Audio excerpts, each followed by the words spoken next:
আমি শুধু ওনার দোয়াটা চাই, আর কোনো কিছু না। শরিয়া আইনে যদি দেশ চলতো, যে সময় কচি বাচ্চার লগে এরকম সমুদ্র বেরিয়ে ফিটিস ফিটিস করছে, তখন ওই দইরা গাইরা লাই লইলে। আচ্ছা, আপনাদেরকে বলি, ইসলামে কি সেজদা দেওয়া বা এইভাবে মাথা নোয়া সালাম করার কি কোনো অনুমোদন আছে? নাই। তারপরে তো একটা জিনাখোর মহিলারে প্রশ্নই আয় না। আমি বুঝি না কিসের লেগে যায় আমার মতো এরকম 30 নিচে পোলা পাইনে এই বুড়ি লাইলি নানির পিছনে খালি ঘুরে। আচ্ছা, এই নানির পিছনে কি আছে? এই বুড়ি নানির লগে যাইব হইলো আমার দাদাই, আমার নানাই, বয়স্ক বেড়া হয়, যেডি 40-র উপরে, এই বুড়ির লগে।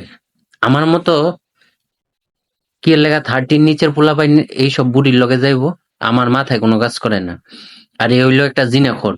জিনাখোর মহিলার সালাম কইরা বলে জীবনটারে ধন্য করতেছা। হ্যাঁ রে, তো মনে করেন যে গুলিস্তানতে কম দামি স্যান্ডেল কিনা ফিরাইলেও মনে করেন যে জুতারও সম্মানী হইব। সামসামির একটা লিমিটেড থাকা দরকার।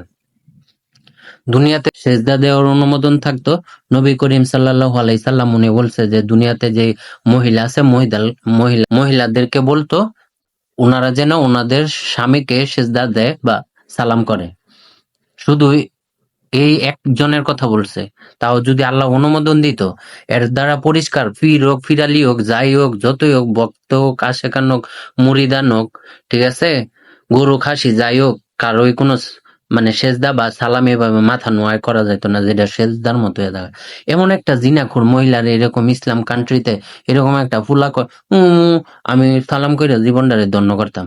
একটা ফিরেরও যদি করতো, তাও তো এটা জনগণ মাইনা নিত না। আর এরকম একটা জিনাখোর মহিলারে শরিয়া আইনে যদি দেশ চলতো, যে সময় কচি বাচ্চার লগে এরকম সমুদ্র বেরিয়ে ফিটিস ফিটিস করছে, তখন ওই দইরা গাইরা লাই লইলে নিয়মের ভিতরে পইরা মাটির নিচে গেলে হইলে এতদিনে। এখন দেশে তো শরিয়া আইন নাই, মানুষের রচিত আইনে দেশ চলে। আমি বুঝি না কয়দিন আগে এক ডিজে ফুলায় সেরা নাকে টিপ দিলে দুধ বাইর হইব। আমার থেকেও ছোট নিচের ফুলা পাইনি বুড়ির লগে যা। আমি বুঝি না বুড়ির মাইদা এত কি মজা। এই সমুদ্রে গিয়া ঝাঁপ দিলে এইসব ফুলা পাইনরা পাওয়া যাইবো? আল্লাহ মাফ করুক। অনেক কথা বলতে চাই না, কিন্তু এইসব দেখলে মেজাজ ঠিক থাকে না। যেখানে ইসলাম বলছে যে যদি সালাম দেওয়ার অনুমোদন থাকতো, সেজদা দেওয়ার অনুমোদন থাকতো, স্বামীরে করতো, আর এরকম একটা জিনাখোর বেডিরে এরকম তাগড়া জুয়ান কচি ছাড়াই বলে সালাম দিয়া ধন্য হইতো। বালা মানুষের বালা যদি কইতো, বালা মানুষ তো সালাম করতে দিত না, উষ্টা দিয়া দূরে খেদাই লইলে বালা ফিরসা বইলেই হইলে যে আমার সালাম করতে হইব না। যেটা ইসলামে নিষিদ্ধ, এটা কোনো মুসলিম করতে পারে না। তোরা কি জুয়ান জুয়ান মাইরা দেহস না? শুয়ে পড়ে না তোরা?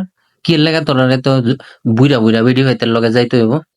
একবারই যে গেছে গিয়া থাকছে যা করছে, পরে বেডি এই বুইরা বেডি এই জুয়ান কচি সেরারে যে ধর্ষণের মামলা দিছে, তোরা জানোস না? কি লেগা যাচ্ছে বুইড়া বেটির কাছে? কি আছে বুইড়া বেটির কাছে? মানুষের লোভ লালসা থাকেই, এই কারণে এরকম ভাইরাল জিনিস লইয়া সমুদ্র লইয়া ভালো হয়ে যায়। সামসামি করিস না, সামসামির একটা লিমিট থাকা দরকার। আবার 2-1 দিন ধরে দেখি যে ডিজিটাল খবরের ভিতরে এই ছাড়ায় এ বুইড়া নানিরে সালাম কইরা বলে জীবনটারে ধন্য করবা। তুই যে কই যাবি একমাত্র আল্লাহই ভালো জানে।